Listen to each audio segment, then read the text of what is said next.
welcome aboard the bus and video one in a series that I'm calling Guitar for Mere Mortals. The bus, you may or may not know, is the winter headquarters of the Woodshed International Broadcast Center. And at the Woodshed, one of our missions is to help new musicians get off to a good start. So I'm going to do this first video, and I just want to put it out there. I'm not coming to you from the perspective of an expert or in any way educated. I'm coming to you from the perspective of a guy who started a few years ago and made quite possibly every bad decision there was to make.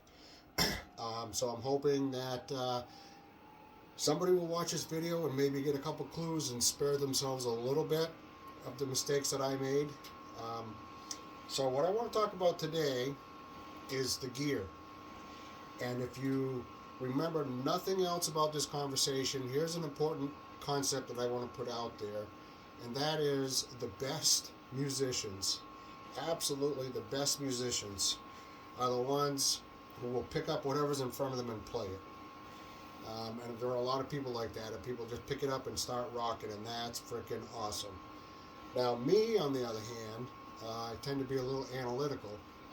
So when I started, I just randomly bought one guitar, but then I started to research. Oh my word! I spent so much time researching. What size, what nut width works best with my little fat fingers, and can people with little fat fingers still play? I mean, I researched so much stuff. And you know what? It's all pointless. Just pick up whatever you got in front of you and play that. Now, I said that, and I mean that, but if you're looking at getting an instrument, there's a couple things. One of the things, when I see a listing that says great guitar for beginners, it always makes me a little nervous, because I think there's a feeling out there that when a kid or even an adult is getting started, that you just pick up the cheapest, crappiest guitar you can find because they're a beginner. And I mean, this guitar here is amazing. I only paid $200 for it. It's a beautiful guitar. The good news is you can get inexpensive guitars right now, or musical instruments. Really, this is any musical instrument, because there's a bit of a during COVID, a lot of people started to play instruments, and a lot of people didn't stick with it. I believe the failure rate for guitar is, quit rate is 90% within the first year, and most of that within the first few months. So anyway, I'll get back to the topic here. This one I got inexpensively, but it was kind of a personal deal, not on the market. But there's a ton of inexpensive used guitars out there right now. So there's a couple things. If you don't know anything about it, you're going to have to go to a music shop and just be honest. Just say, hey, look, I need an inexpensive guitar. I don't know what I'm doing. And here's the reason why. You don't want to just randomly buy some $50 piece of crap off of Facebook.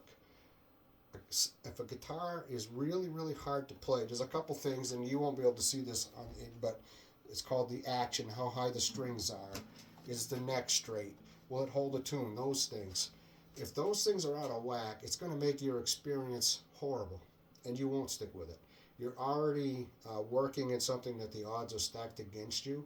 So you want a decent guitar, and you don't have to spend $1,000. A few $100 will get you a decent guitar. So if you don't have a music shop, maybe you have a musician friend. Now, I've noticed since I've started this music thing, I've met just the most amazing people. And they respect people, just like anybody else, right? If you're just honest and upfront, they'll respect that. And if you have a musician friend, you can say, hey, I'm thinking about playing. I need an instrument, but I don't know what to get. Don't just go buy some random $50 piece of crap on Facebook. It might be great, but it could really just make the whole experience terrible for you. So I think those are my 2 points, really, or 3 points. Play what's in front of you. You don't have to research for hours and hours and hours, because you're not going to learn enough anyway by reading reviews and discussion posts and articles. You're not going to learn enough to actually get the guitar you need or want, or the guitar that's going to work for you.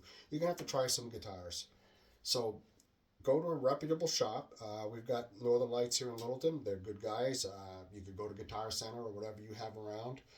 Um, as a new player, I was always wicked shy to go into these places because I never feel like I belong.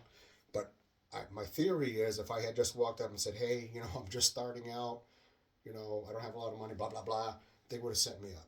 And I work with them now, and they're very helpful. So don't spend a lot of time trying to figure stuff out. Spend your time practicing and learning to play.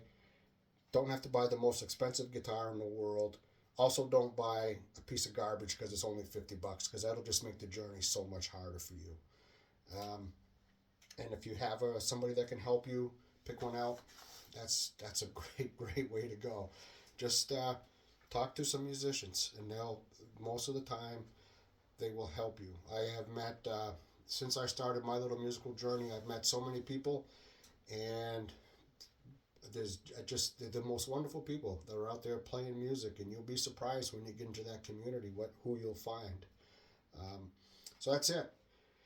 Be smart, but not. You don't have to do like just pick something up and play it. That's about it. Okay, bye.